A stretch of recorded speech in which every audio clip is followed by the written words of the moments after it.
Today we're gonna talk about a funny epic story that's actually the first session of Death Crew. I've told stories about later sessions of Death Crew, still sticking into the early on beginning of it. But today I'm going to talk about the very first session of Death Crew. Now, the way Death Crew kind of formed together was I was in between campaigns. I wasn't really running anything. And my cousin Connor came to me and he said, "Hey, me and my friend Lee want to play in a campaign centered around a floating city. Can you do that?" And I was in between campaigns and I was like, "Sure, why not?"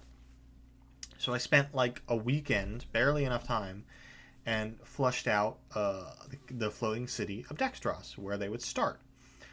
And this is the start of Death Crew, my longest running campaign. Connor was playing Octavian, his undead bard, and Lee was playing Mars, the Loxodon cleric. And they literally just started in the city, and I was like, okay, you're walking through the city and you see a town crier crying out for work, basically saying, "Hey, I've got a job for adventurers, anybody interested?" Or it was something like that. And they took the hook and they went into the bowels of Dextros. Dextros was a floating city, but it wasn't magic. Well, it was magic mixed with technology. So they were in like steampunk tunnels, trying to find.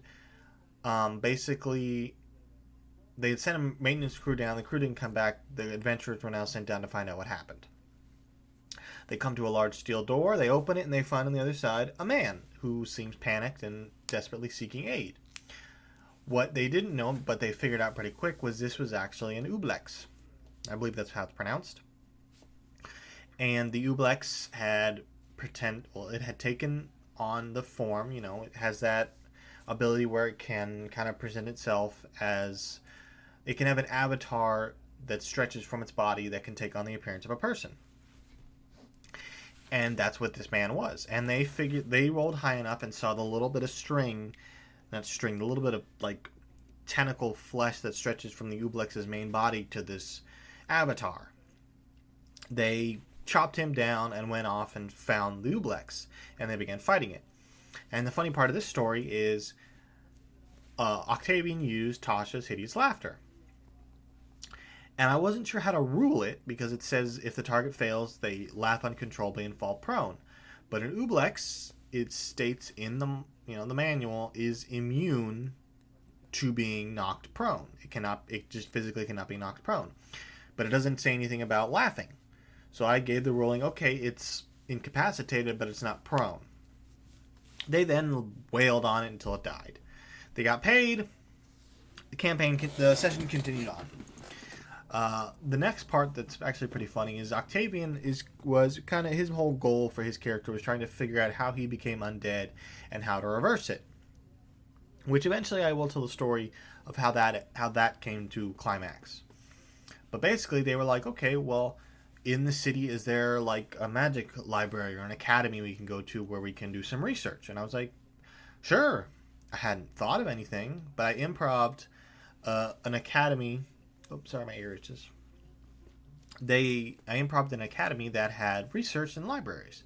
So they went there.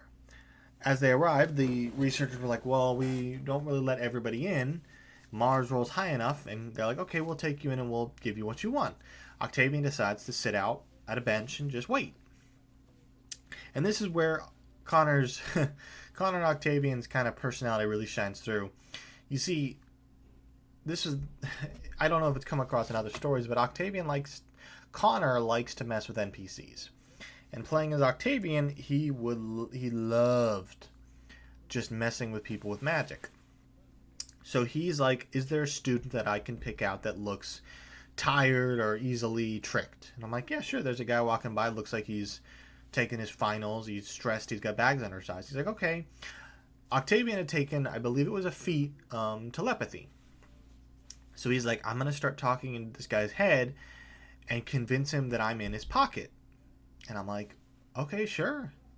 So he rolls high enough, the guy stops, and he's like, what's going on? And Connor's like, okay, tell him whatever's in his pocket, that's what I am. And I'm like, okay, what's going to be in this guy's pocket? So I'm like, okay. He reaches in his pocket and he pulls out an old pretzel snack that he had been holding on to. And Connor just rolled with it, and he was just torturing this poor soul until eventually the guy, so stressed out, decided to eat the pretzel to just end the situation, to get rid of this horrific Eldritch pretzel. He eats it, and Octavian starts pretending to scream.